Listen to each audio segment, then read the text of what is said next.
Hi, I'm Judy Stutz. I'm from Springboro, Ohio. I'm out on the road traveling from Ohio to Texas and welcome you to the OhioRAAM Show.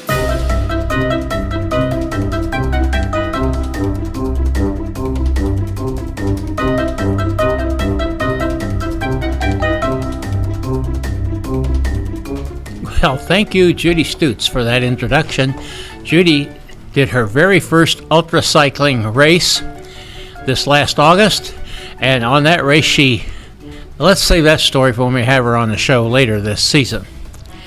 And I'm Lee Kreider, producer of the OhioRAAM Show, the show about UltraCycling, and it comes to you 3 times a month on the 7th, 17th, 27th of each month. Hey, I got good news for you. A lot of people have asked about Hillary Weber, who took that awful fall in the race across America last year in West Virginia, member of the Serpentine Golden Girls.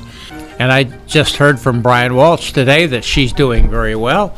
She's been seen out drinking with one of her team members, and she hopes to be back on the bike next year. So that's good news. So be sure to check the show notes for this show. There'll be information there about today's guests, as well as information about other things UltraCycling. And we want to always thank the good folks who operate the Race Across America time stations here in Ohio, 41 at Oxford, 42 at Blanchester, 43 at Chillicothe. It is from their efforts that this show emerges. That said, let's get on with today's show. Becky, how are you? I'm doing well, Lee. How are you doing? Becky's hosting the show tonight, and I see she's got a new shirt on. Yeah. We're twinsies tonight, Lee. Yeah, except you got a darker blue, or maybe it's just the way the video's rendering it. Who knows? Becky, I think we've got a great show tonight. Yeah, I'm pretty excited about it. Yeah, and I know that there's a lot of people out there that want to see this, because the person we have guesting tonight has an awful lot of followers on the internet and in the UltraCycling family. Now, let me put you on the spot. You've been doing this. You've been hosting a show a little bit. Have you ever gone to the website and read our mission statement? I have. And well, good. I was going to chide you if you hadn't. Mm-hmm. But, one of the statements on our mission statement is that we're always looking for new talent. Mm-hmm. And I believe we might have it tonight. Mm-hmm. You think so? I agree. Okay, let's bring Adam in here. Hello, Adam. How are you? Doing awesome. How are you?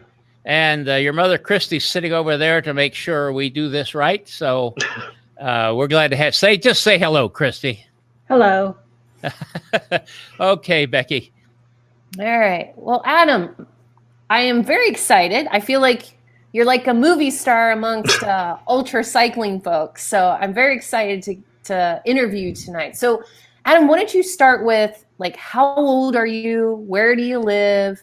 Just a little bit about you. Yeah, so I'm 15 years old. I live in Fort Scott, Kansas. I ride my bike. I ride my bike.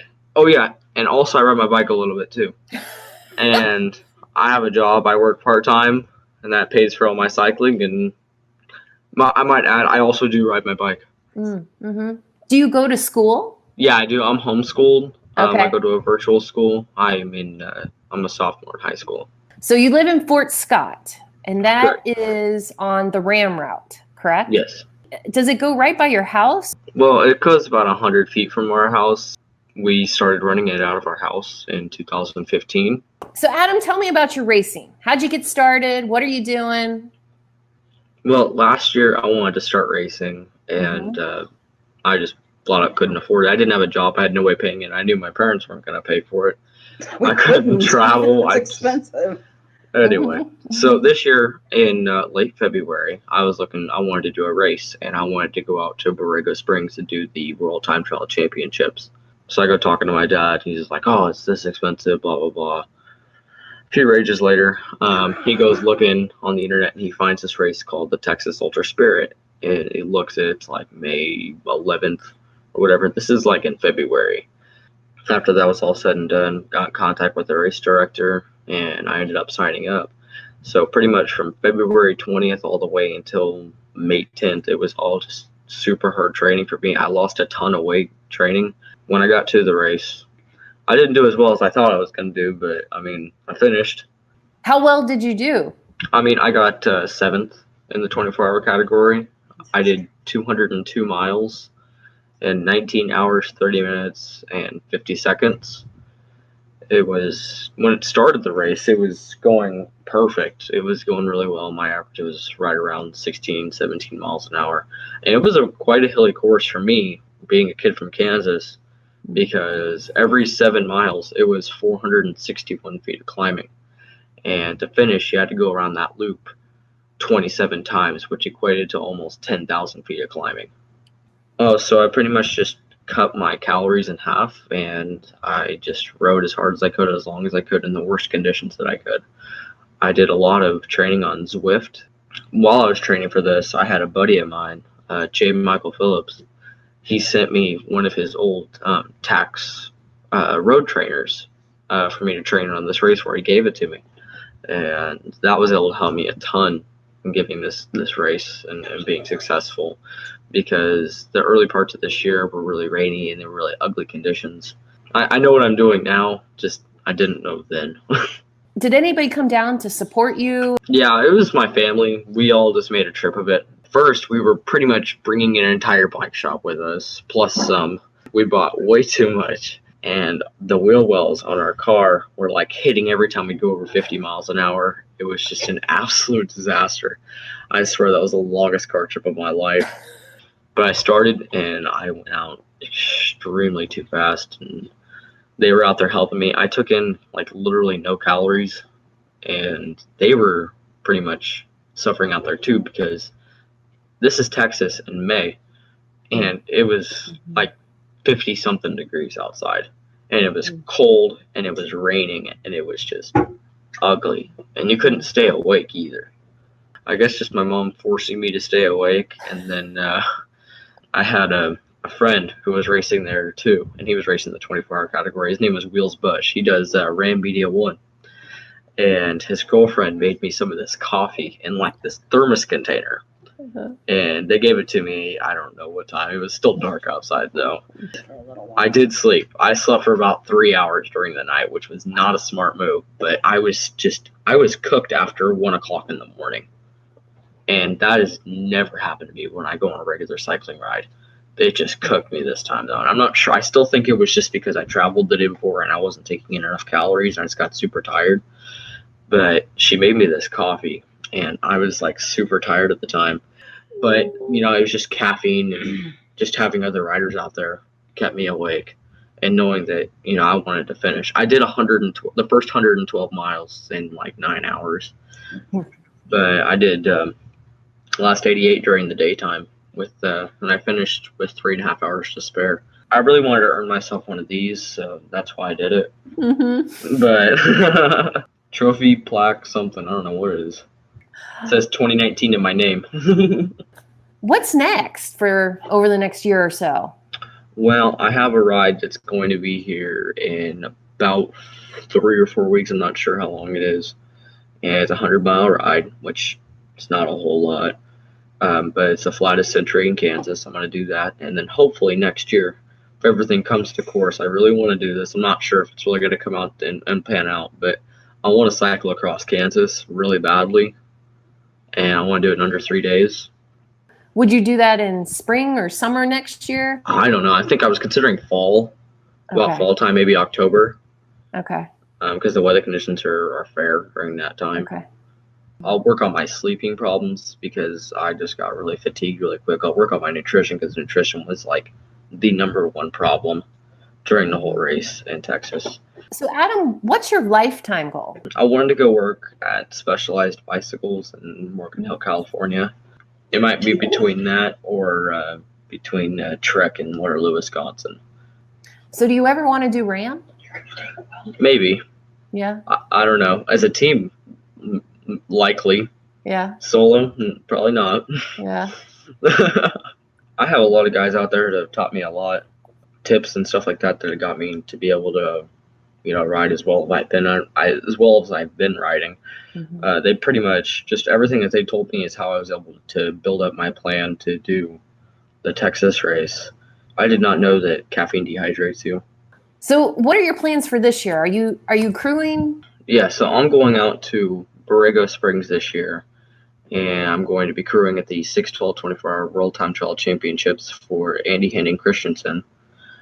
He's going to be doing a 24-hour time trial, and I'm going to go out there and hopefully ride the course a few times. Just don't know how I'm going to be able to do that. Yeah. And maybe see about the glass elevator, but I don't know. Oh, that'd be cool. Yeah, hopefully within the next few years I might be able to do that race. Well, Adam, I've never met anybody like you. This is amazing. Doing 24-hour races. This is amazing. Would Christy allow you to turn the camera just a little bit so I can talk at her just a second? Yeah. Hey, Christy, and I don't know if your husband's around or not, but listen, you do so much there at Time Station 30. Everybody loves what you do. You've been a great service to the Race Across America. And I just want to say on behalf of all those people who have gotten a ice cube or a shower or whatever else, thank you for what you do. I know it's deeply, deeply appreciated. Well, we do it because we want to. And there's so many people across the nation that do this. And I've often thought it'd be nice to get them all together in some kind of a forum or something. But the thing of it is, we're also damn independent.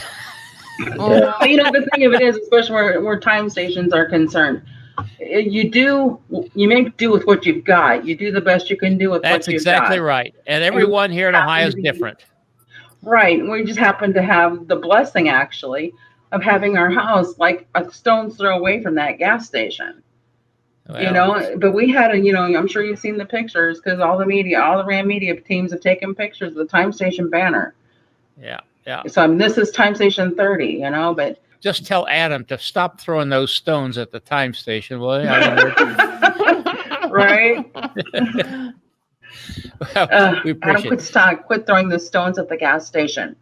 Well, Adam, I really appreciate you talking with us tonight. Yes, thank you so much. I can see the time station. That's pretty awesome. Yeah, that we usually have it out in the yard during RAM. Well, it sounds like you've got an awesome year coming up, Adam. This is pretty exciting. We're going to keep an eye on you. So I'm pretty pumped about it too. Yeah. Well, thanks again, Adam. I really appreciate it. It was good talking to you. Yes, it was. Thank you so much, guys. Thanks, Adam. Thanks, Becky. And Christy, we thank you. And Martin, I think he's hiding back there somewhere. We appreciate all of you and what you do. We'll be looking for your name on some leaderboards from time to time. I hope so. Bye-bye. All right, we'll see you guys. We want to thank Adam. We want to thank Christy for being on the show. And we want to thank her family for the wonderful job they do at Time Station 30 there in Fort Scott, Kansas. And, of course, we thank Becky for hosting the show. Our next guest is going to be Carrie Gillis on September 27th. She is returning to the world of UltraCycling, and indeed this weekend she's actually riding in the Silver State 508. So we'll see you then again on September 27th in about 10 days. Goodbye. Music by Kevin MacLeod.